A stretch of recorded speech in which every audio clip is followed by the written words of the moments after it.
Крым – это целый мир в миниатюре. Он настолько многолик, что поездки в разные его концы похожи на путешествия по разным континентам. Я беру свою фотокамеру и отправляюсь в долгие прогулки по полуострову для того, чтобы самому увидеть все его исторические памятники и запечатлеть их поразительное многообразие. Этими впечатлениями хочется поделиться с каждым. Поэтому в эфире телеканала АТР приглашаю вас на прогулки по Крыму. Прогулки по Крыму с Алексеем Гайворонским. Давайте вместе откроем эту землю.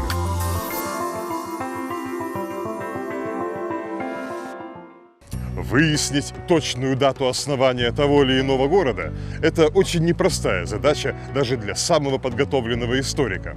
Ведь такие даты редко фиксировались, и потому специалисты, как правило, могут назвать лишь примерный период, когда на том или ином месте впервые началась городская жизнь.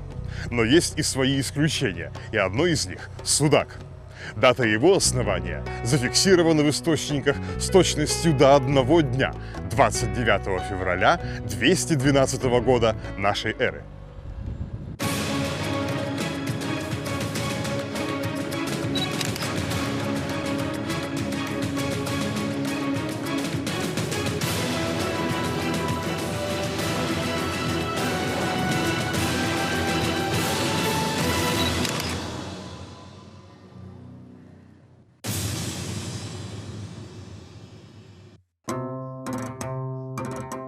В XIII веке в одном из здешних греческих монастырей кто-то из монахов по собственной инициативе решил записывать все самые важные события в жизни города. Бумажных тетрадей и календарей тогда еще не было, книжный пергамент из натуральной кожи был чрезвычайно дорог, и потому записи делались на свободных полях богослужебной книги под названием «Синоксарь», в которой главы были распределены по дням года. Этот своеобразный дневник велся на протяжении более 200 лет, зафиксировав немало важных событий в истории Крыма. Например, к 29 февраля в нем приурочена следующая памятная запись. Построена крепость Сугдея в 212 году.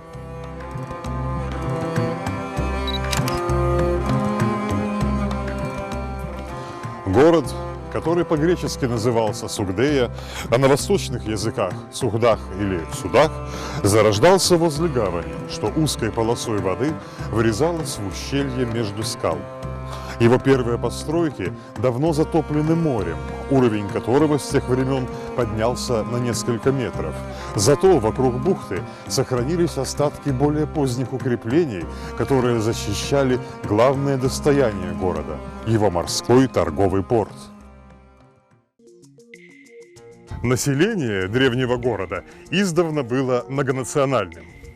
Помимо греков, а также потомков тавров, скифов и алан, в средние века его населяло значительное число представителей тюркских народов – хазар, булгар, кыпчаков.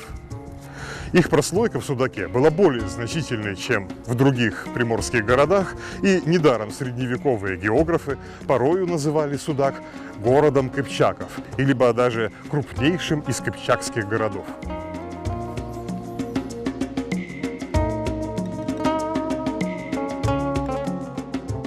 Возле этого участка разрушенной крепостной стены археологическими раскопками были обнаружены следы святилищ VII-X веков, связанных с древнетюркским культом огня. Здесь стояли священные очаги, где в специальных сосудах сжигали жертвенную пищу. В огонь бросали также монеты, наконечники стрел, браслеты, глиняные фигурки. Слой пепла и золы рядом с такими жертвенниками достигал толщины 10 метров. На X и XII век, когда на полуострове правили кыпчакские ханы, и пришелся расцвет Судака. Он стал главным торговым портом полуострова и приобрел такую славу, что даже арабы одно время называли все Черное море Бахр-Судак, то есть Судакским морем. В Сугдейском порту теснились корабли, перевозившие товары из турецких земель в Кыпчакские ханства, на Киевскую Русь и в восточные страны. В этой сутолоке порой возникали и конфликты. Так, например, в 1217 году торговцы из Восточной Турции пожаловались сельджукскому султану Алаэддину на то, что были ограблены в Судаке. Тот в ответ послал через море к городу большое войско и одержал над кыпчакскими владетелями города полную победу. Заставив городские власти возместить убытки пострадавшим купцам, султан развернул войска домой. Но перед этим он приказал возвести в городе мечеть и назначил при ней служителей культа. Судак с его давними и тесными связями с Ближним Востоком еще до того стал, очевидно, первым городом в Крыму, где появились мусульмане. И теперь султан обеспечил их общину культовым зданием. Некоторые исследователи считали, что это здание на крутом склоне внутри крепости и есть та самая мечеть, что была возведена по приказу султана Алаэддина. Внешне эта постройка и впрямь очень похожа на мечети Восточной Турции, где располагался сельджукский султанат. В сельджукском стиле выполнены и резные узоры на ее михрабе и колоннах. Но исследования показывают, что эта мечеть выстроена не менее чем 100 лет спустя, после похода войск Алаэддина на Судак. Откуда же тогда в ней черты, характерные для декоративного искусства восточно-турецких земель? Прежде чем дать ответ на этот вопрос, давайте откроем следующую страницу греческого синоксаря. В нем, напротив даты 27 января, есть запись следующего содержания. В тот же день пришли впервые татары. 1223 год. О каких же татарах здесь шла речь? Разумеется, не о тех тюркских народах, которые уже несколько столетий обитали в Крыму и за которыми это название закрепилось лишь позже, уже при Золотой Орде. В данном случае под татарами следует понимать монголов, чьи отряды тогда впервые проникли в Крым и ударили на Кыпчакское ханство. Спасаясь от завоевателей, тысячи кыпчакских беженцев бросились из степей к Судаку, чтобы укрыться в окрестных горах или уплыть на кораблях за море в Турцию. В городе начался голод, но вскоре монгольские отряды удалились столь же неожиданно, как и пришли. На протяжении последующих 16 лет о монголах ничего не было слышно. Но вот под 26 декабря 1239 года на страницах синоксаря вновь появилась заметка об их повторном пришествии в Крым. На этот раз империя Чингисхана окончательно овладела полуостровом и подчинила своей власти всех крымских тюрок. Крымские наместники монгольских правителей уже весьма скоро утратили связь с родиной предков. И когда внук Чингисхана, хан Берке, принял ислам, развитие Орды пошло по новому пути. Заключив союз с турками-сельджуками, он пожаловал земли в Крыму, включая Судак, в пользование султану Иззеддину.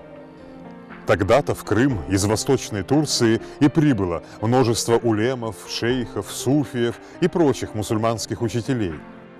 Помимо религиозных традиций, они принесли в Крым и своеобразный стиль культовой архитектуры.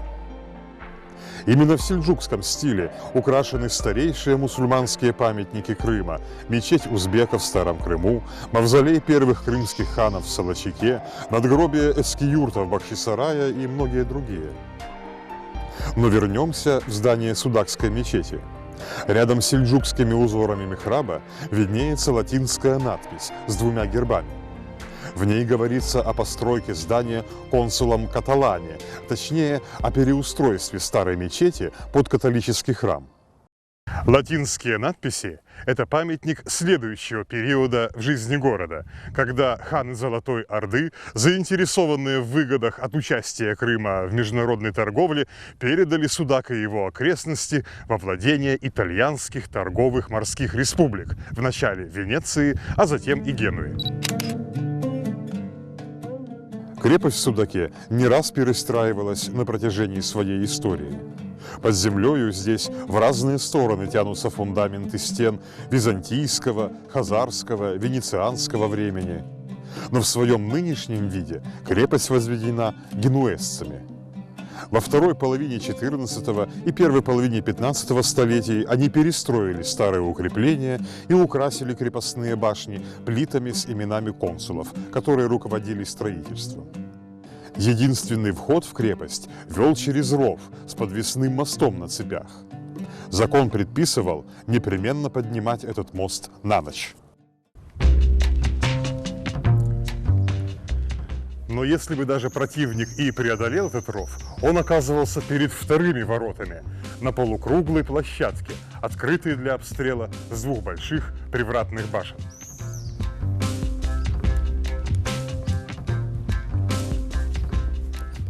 В мирные дни торговцы проезжали со своими телегами в ворота и останавливались у таможенного пункта, где в просторном помещении с камином их ожидал налоговый чиновник.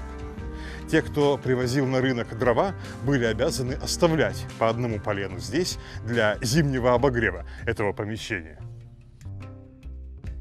Далее перед гостями города открывалась рыночная площадь. Горный склон за нею сейчас выглядит как пустырь, но в прошлом он был сплошь застроен домами, разделенными 5 крутыми улицами и многочисленными переулками. Тут же, возле площади, стояли большие цистерны для воды. В Салдае, как называли город итальянцы, вода считалась большой ценностью.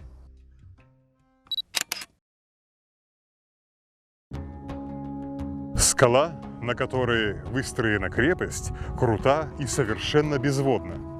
Для того, чтобы доставить воду сюда, следовало протянуть глиняные трубы издалека, с еще более высоких вершин, дабы вода самотеком наполняла крепостные цистерны и фонтаны.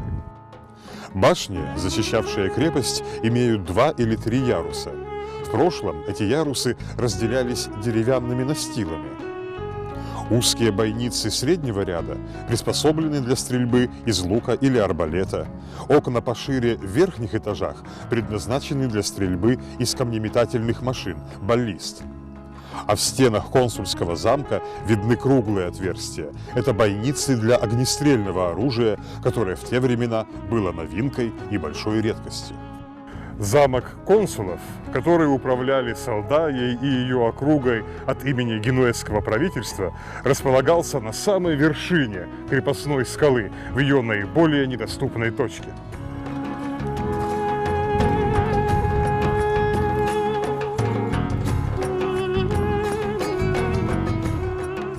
От самого подножия консульского замка уходит вниз открытый отвесный утес, абсолютно неприступный со стороны моря. Площадь этой верхней крепости очень мала, но в прошлом и здесь стояло с десяток домов, чьи фундаменты заметны и поныне. Здесь, в самом защищенном месте города, проживали его самые знатные граждане. Не исключено, что именно где-то в этих помещениях мог в свое время проживать пленный крымский хан Нурдевлет. Проиграв своему брату Менгли-Гераю спор за престол, он был сослан им под надзор генуэзцев в крепость Салдаи и прожил здесь около 4 лет. Условия жизни самого консула были лишь немногим более комфортабельны, чем у хана-арестанта. Интерьер главного помещения замка, башни донжона, очень скромен. Камины, лестницы, узкие окна в толстых стенах. Зато фантастически прекрасный вид, который открывался взору генуэзских консулов из этих фигурных окон, ни в чем не уступал лучшим пейзажам их родной Италии.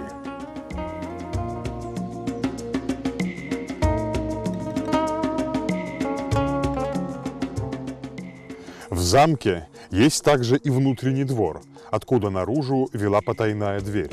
В самом крайнем случае, не удержав последнего рубежа обороны, консул мог покинуть замок, незаметно спустившись с другой стороны скалы по вырубленным в ней ступеням.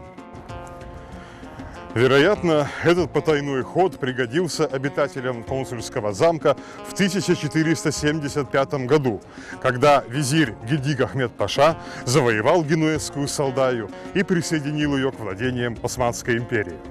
Во всяком случае, турецкий путешественник Эвлия сообщал впоследствии, что последние генуэзцы покинули замок именно этим путем.